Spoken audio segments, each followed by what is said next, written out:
Continuing The Naked Civil Servant by Quentin Crisp. Chapter 15. If any astrologers have read this far, they will now wave their star-tipped wands over their heads, and jump up and down with glee, until their pointed hats fall askew on their silvery locks. I was born under Capricorn, and am logical to the point of idiocy. Having learned, with such difficulty, to go about the streets, amid catcalls, raspberries, and flying stones, as though nothing unpleasant had happened, I decided to make use of this capacity for feigned indifference, and treat all signs of hostility with contempt, even now that they had transcended the personal, and were on a national scale. Apart from getting in a good supply of cosmetics, I made up my mind to ignore the war as completely as I could. I never bought newspapers, for fear that people might think that I liked what went on in the world, and I had long ago given up listening to the radio, the moment that I realized that it was always going to be jolly without ever being witty. Therefore, the news of Hitler's move into Poland was brought to me by a new Irishman who often called on me to beg for half-crowns, which I liked, and to bring me in exchange stolen silver spoons, which I loathed. While he was still with me, the air was filled with a fluctuating wailing sound. "What's that?" I asked. "Oh, they're just trying something out," my friend replied. Thus the first air raid warning came and went.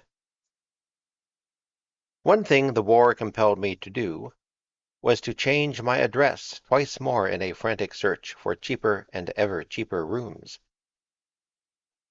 All work had ceased for me. The money that I had in hand dwindled fast. But though I now sank socially from Belgravia to Fulham, and later Chelsea, there was a sense in which these moves were for the better. The ballet teacher had virtually given me the furniture that she had bought for my room while I was her lodger. This was a stroke of wonderful good fortune. I would never have been able to spare at one time enough money to furnish a room, and I totally lacked the resources of character to arrange for delivery to my home. A great many transactions that involved dealing with strangers were still quite beyond me. Though I had progressed far enough to be able to hail a taxi, or even ask a policeman the way, I could not have acquired a passport or opened a bank account. Now, without having to make a fool of myself in any specific way, I had come quite effortlessly by the means to take unfurnished rooms. I took two in rapid succession. The great space famine had not then begun. I was able to look at several possible premises in a single afternoon. The second move I made more or less at random, but the place suited me so perfectly that I have lived there ever since. I had thought once before that I had reached home. Now I really had. The unfurnished life was different from the furnished in many ways, all of which were improvements. Now, for the first time, I had life on my own terms. I decided immediately that I would never become a thrall to rituals of domesticity. In my childhood I had seen these engulf half my mother's life. Sitting on the floor, watching her take from a bookcase and dust every single one of the works of Bulwer Lytton, I said, "I shouldn't do all that." She replied, "I know you wouldn't, that's why I must." Perhaps because of such memories as this, squalor rapidly became my natural setting. I felt it was only by a series of unfortunate accidents that, till now, I had always lived in the captivity of hygiene. Nancy Spain had not yet become one of the sages of the air, and had therefore not had the opportunity to promulgate her first law: only a fool would make the bed every day. But this was one of the truths that I knew by instinct. As soon as I began the unfurnished life, I practiced sleeping on my back as still as if I were in my coffin. I slid out of bed in the morning like a letter from an envelope. Except for the thickening film of Solid cold cream that as time went by piled up on the pillow slip, no one would have been able to detect that my bed had been occupied. I changed the bed linen once a week. I realized that if I did not, I would one day reach a point of no return, beyond which the laundry would refuse to accept my dim gray sheets. This Augustinian state of affairs was acceptable when I slept alone, but it would no longer do once I was not sure that this would always be so. About cleaning the rest of the room, I did nothing at all, except that after a while it becomes necessary to jump in the air while putting on my trousers so as to avoid trailing them in the dust. I never found that this omission brought in its filthy wake any disadvantages whatsoever. As the years went whizzing by, I was able to formulate a companion law to Miss Spain's. Mine stated that there was no need to do any housework at all. After the first 4 years, the dirt doesn't get any worse. Later on the third program, I was given a chance to deliver this message of hope to a drudging world. After an absence of 15 years, Mr. O'Connor, once a hooligan like the rest of us, stood on my doorstep. He wanted me to take part in a program about eccentrics. Ever delicate in these matters, I asked, "What's in it for me?" He assured me that I would be paid, and ran back into the street to bring a tape machine. Holding a microphone in front of my face, he said, "Say something about life and death." As I break out into a cold, quicksilver sweat at the mention of 1 and 11 pence, I was amazed to receive later a substantial sum for sitting in my room and talking about myself. If only I could get some of the back pay. I doubt if my words were heard by many inveterate dusters and sweepers, or if the conventional rigors of woman's hour were subsequently relaxed, but we must not mourn. The measure of a woman's distaste for any part of her life lies not in the loudness of her lamentations. These are only an attempt to buy a martyr's crown at a reduced price, but in her persistent pursuit of that occupation of which she never ceases to complain.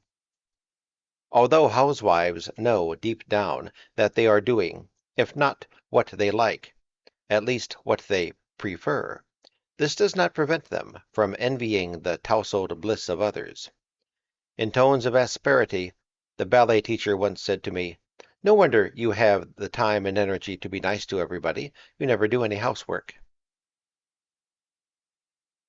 When I had lived in my room for some 15 years, and I was feeding a starving outcast, we were called on by a small deputation of guests from a party going on elsewhere in the house. They brought glasses of sherry. As the rest of us sipped and chatted, one visitor sat silent. Through thick, horn-rimmed spectacles he gave the scene a panoramic stare. His name was Mr. Pinter. Later he confessed that this was the moment when he felt, first, that he might write a play. To the unfurnished life, I found I could add a whole new dimension by installing a telephone. This gave me people to nod to, not merely up and down King's Road, but ranged hundreds deep into the uttermost distance. Even when I had returned to my room, defeated by not finding any of my friends in their homes, I could still, by telephone, pan the suburbs for a last few nuggets of conviviality. This instrument was like a window which gave not only onto the world I knew, but also onto one full of strangers. Through it work came to me from publishers I didn't know and bookings at schools I had never heard of. I turned it on as other people switch on the radio. The programs were far more interesting. A pessimist is someone who, if he is in the bath, will not get out to answer the telephone. I was incorrigibly hopeful. I never willingly let the telephone bell ring for fear that I might miss a message from God. The first words I spoke into the receiver used to be, "Yes, Lord." After a while, if you have a telephone of your own, and billing in the book. You have appointments with fear. Most of mine were merely tedious, an extension of the treatment I received in the street. Strangers, refusing to give their names, claimed in would-be sexy voices to know me intimately. They sometimes rang me more than once in an hour. Presumably, they hoped to make an appointment that they would not keep at some windy street corner miles away. Others only wanted to amuse their friends. These could be heard giggling at the other end of the line. After many years, these calls thinned out, but they never ceased altogether. It is hard to imagine what pleasure can be gained from listening to a tired voice repeating over and over again, "What is your name, and what do you want?" Remembering my own disappointment at learning that there was no confederacy among homosexuals, I felt I must try, wherever possible, to come to the aid of the party. If one of these telephone conversations began with a white-faced voice saying, "I must see you," I always invited whoever was speaking to visit me. I chose a time when I would be at home, whether they arrived or not, in case this too was a hoax. I realized that I was placing myself in some danger. Before the stranger was due to appear, I put on my shoes, which I almost never wore indoors, locked my money in a cupboard, put the key in another cupboard, and locked that. Then I was as ready as I could be, although there was still a vulnerable moment when I opened the front door. There might be a whole army of ill-wishers on the other side of it. There never was. Indeed, most of the people who visited me in these circumstances seemed more apprehensive than I.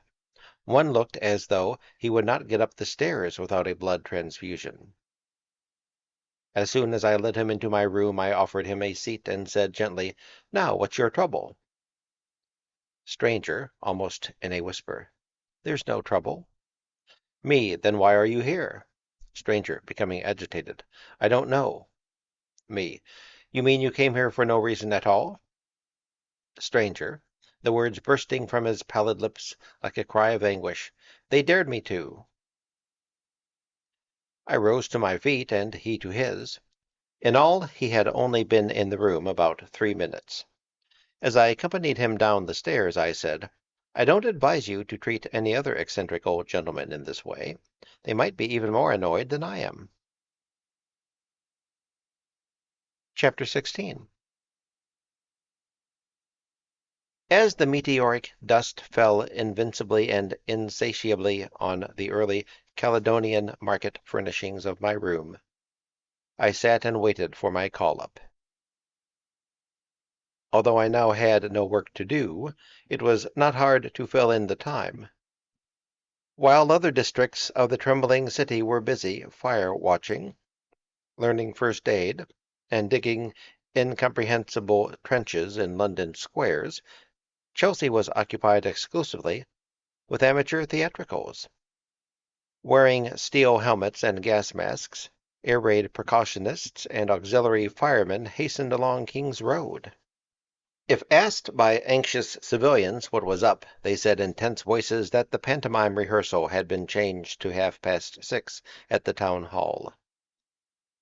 Apart from shows arranged, with a jolly laugh, by absolute amateurs, there were also innumerable productions, put on quite seriously by semi-professional actors in dim billiard halls in Notting Hill Gate. Through a Miss Murison, who later knit her soul more permanently with the theatre by marrying Paul Holt, I became connected with one of these ventures. She asked me to write a review. When I had finished it, I found the idea had been abandoned some time back by her co-directors in favor of a production of The Scarlet Pimpernel. As the stage of the theatre at which this play was put on was the size of a kitchen table, but not so strongly constructed, the great whirl of the ballroom scene was difficult to manage. Indeed, the whole play suffered from its constricted setting. An exiled aristocrat entered through a doorway so narrow that she was compelled to hold down the wide brim of her hat against her ears. When first seen, she appeared to be wearing a poke bonnet. A moment later, when she let go of her hat brim, she seemed to have on her head a great flapping bird that was finding it difficult to settle on a moving perch. This ill-advised production was followed by a work called Fishing for Shadows. Acts 2 and 3 were still being translated, while the first part was already in rehearsal. Miss Murison had asked the young man, a Russian, who was doing the play from French into English, for a comedy to take people's minds off the horrors of war. She had received his word that this was just what Fishing for Shadows would do. At length Miss Murison felt compelled to seek reassurance by asking, "You did say it was to be a comedy, didn't you?" The young man indignantly replied, "It's as funny as the Seagull." Now that his reputation has reached its full scale, we can assume, which no one dared to do at the time, that this was a joke. The translator's name was Peter Ustinov. Except in the incompetence of their productions, neither of these shows was typical of the output of the little theaters of that time, all of which had a more or less homogeneous policy. Before the rise of Joan Littlewood, there was a great gulf fixed between the commercial theater and those far-out playhouses that presumptuously described themselves as non-profit making. They meant loss-making.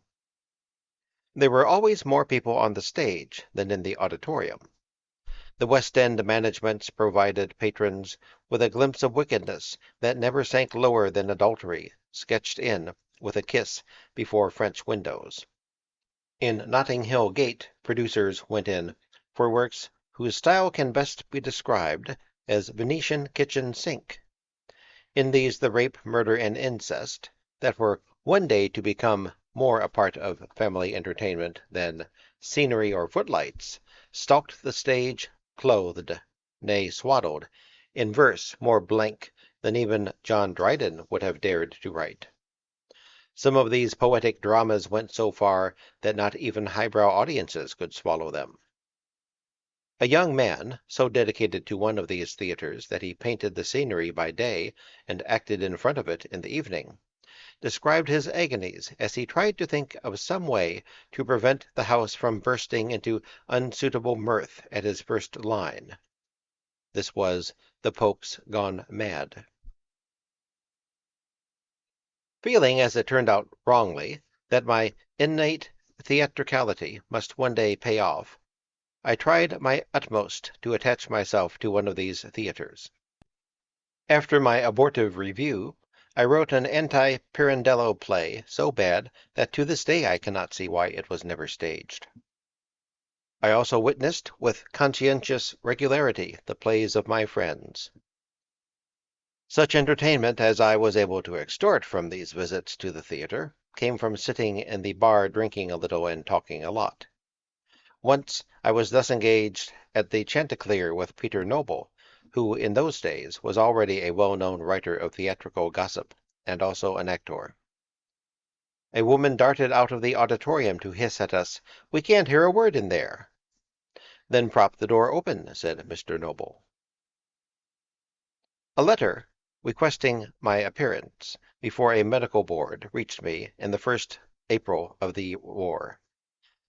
This was early, for I was already, in fact, 30 years old.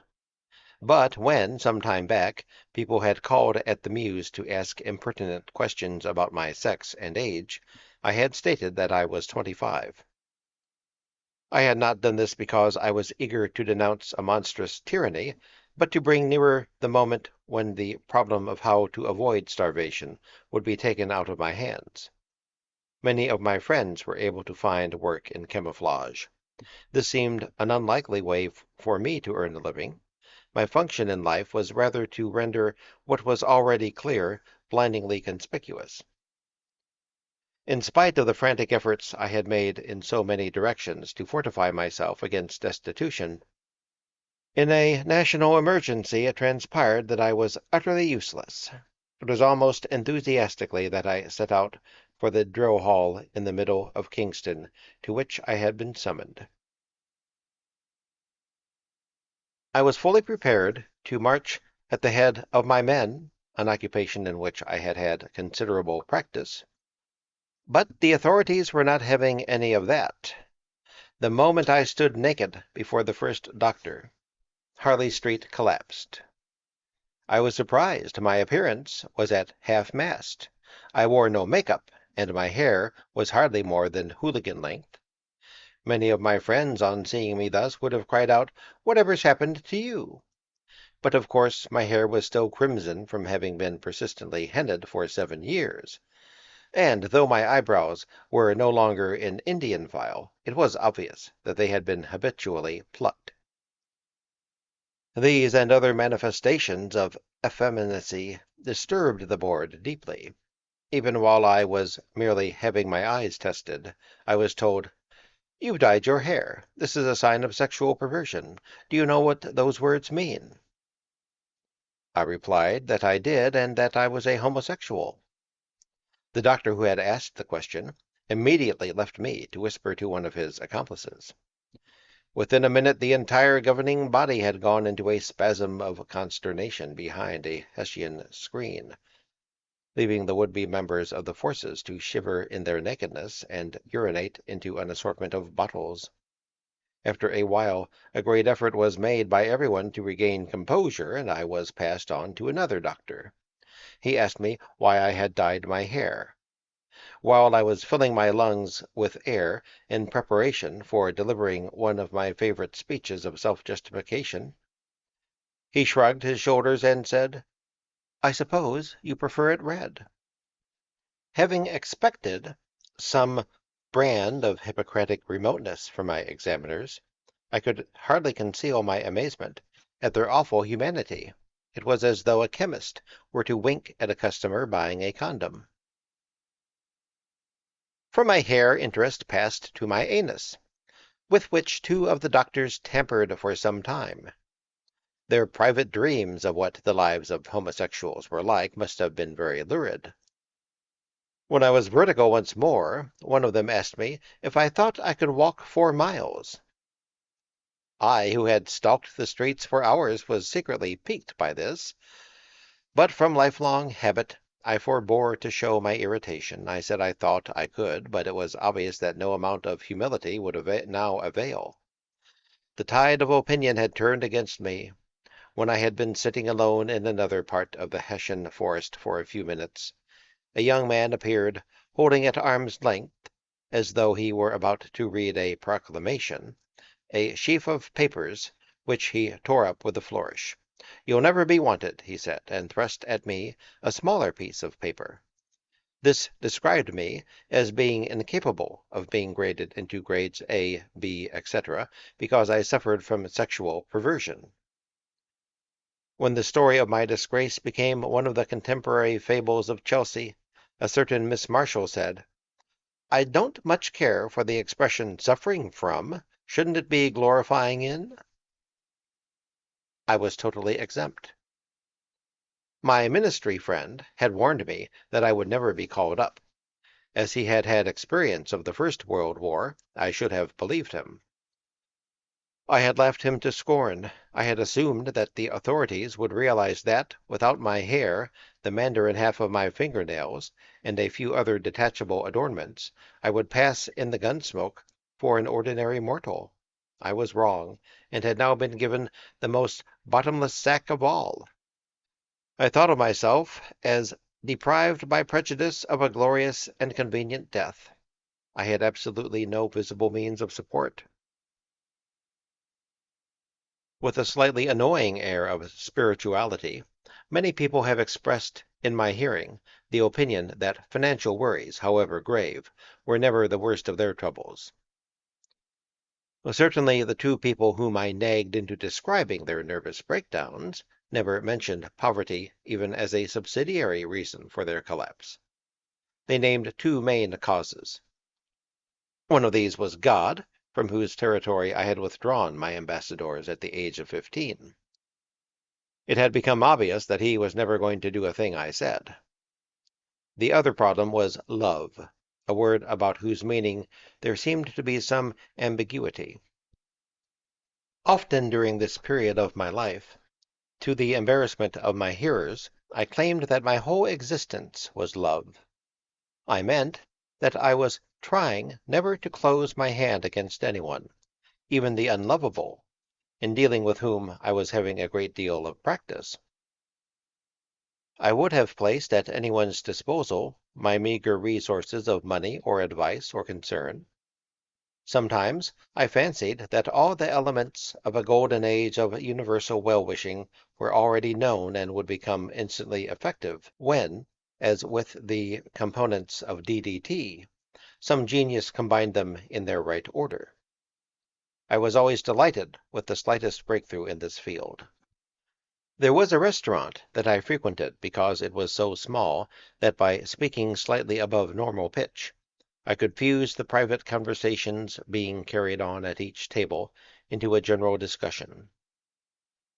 Here an elderly lady, seated at the table nearest to mine, nodded her head discreetly in the direction of my soup and said to her companion, "That looks nice. I wonder what it is."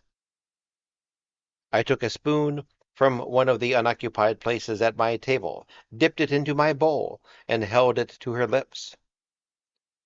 For a doubting second, she telegraphed a helpless glance to her friend, and moved her hand to take the spoon from me. Then she leaned forward and, like a child, tasted the soup while I held the spoon. "It's very nice," she said. "We'll have some." The only thing at that moment that could have brought the golden age nearer would have been if I had been able to make her drink from the spoon I had used. The idea of love as a universal accessibility was not merely different from other people's. It had nothing to do with it. The consuming desire of most human beings is deliberately to plant their entire life in the hands of some other person. For this purpose, they frequently choose someone who doesn't even want the beastly thing. I would describe this method of searching for happiness as immature. Immaturity is one more word that requires definition. To men, it means the inability to stand on one's own 2 feet. A woman flings it at anyone who doesn't want to marry her. Here I find myself for once inclined toward the masculine view. I feel that, though no one must ever deny his dependence on others, development of character consists solely in moving toward self-sufficiency. In adolescence, I searched diligently, even dangerously, for some sheet music kind of love that would fulfill the erotic dreams the literature read to me in my childhood had colored so romantically. In this fantasy, I would be the cherished object of some great man's total preoccupation. In return, I would become his perfumed slave. Of course, I was willing to adopt this attitude of abject prostration only before someone who never asked me to do anything I didn't like. As soon as a man demanded that I modify my scandalous appearance or agree to being passed off as someone's nephew, my love, which was a chronic invalid, died in an instant. This idea of love I abandoned in my 20s for something which I thought nobler, though really I was merely throwing over Eleanor Glynn for Patience Strong. At one time I imagined my sexual abnormality constituted the whole of my difference from other people. Later I decided that the rift was caused by my exalted views on love. Finally I saw that these two causes were interdependent. Universal love goes with masturbation. In an incorrigible fantasist, autoeroticism soon ceases to be what it is for most people, an admitted substitute for sexual intercourse. It is sexual intercourse that becomes a substitute, and a poor one, for masturbation. If this is evil, then Baden-Powell, instead of urging the male adolescents of the world to take colder and colder baths, and make wilder and wilder assumptions about the stuffiness of their mother's views on puberty, should have found some way of warning Boy Scouts that alienation was the probable result of this habit. I regard this alienated state as good. It grants the intellect some freedom from the body. It saves a person from judging others by the confused standards of male, female, old, young, beautiful, hideous, in a way that can never be achieved by eating vegetables or sitting cross-legged in the middle of California or wearing purple on Wednesdays. This was the state of mind at which I had now arrived. Though I treated even the slightest variation in my relationships with other people as a fascinating crossword puzzle, the problems that arose were not aggravated by sexual frustration. They caused me concern but not anguish. I had severed the connection between sex and love. It wasn't the complete solution to the human predicament, but it was a help. It enabled me to make the contrary statement that made by most of my friends. My only serious problems were financial. The trouble with this state of blessedness was that when money difficulties arose, they seemed total. I did not live simply in order to be solvent, but as soon as I was not, there was nothing in my life that made the ensuing hardships worth bearing. When a third wave of poverty overwhelmed me, I knew with even greater certitude that when I had lived in Clerkenwell, that the only complete solution to my problem was suicide. I never brought it off. I was afraid. A lifetime of never making positive decisions, accepting instead the least of the evils presented to me, had atrophied my will. It was not so much that I longed for death as that I didn't long for life. Emptiness, though, was not a sufficiently definite feeling to lead to a violent act. Instead of sitting in my room and balancing the relative convenience of various ways of ending it all, I ought to have been busy trying to summon up a reasonable amount of despair. Hopelessness was thinly spread like drizzle over my whole outlook. But in an emergency, I could not find a puddle of despondency deep enough to drown in. Continued in the next installment.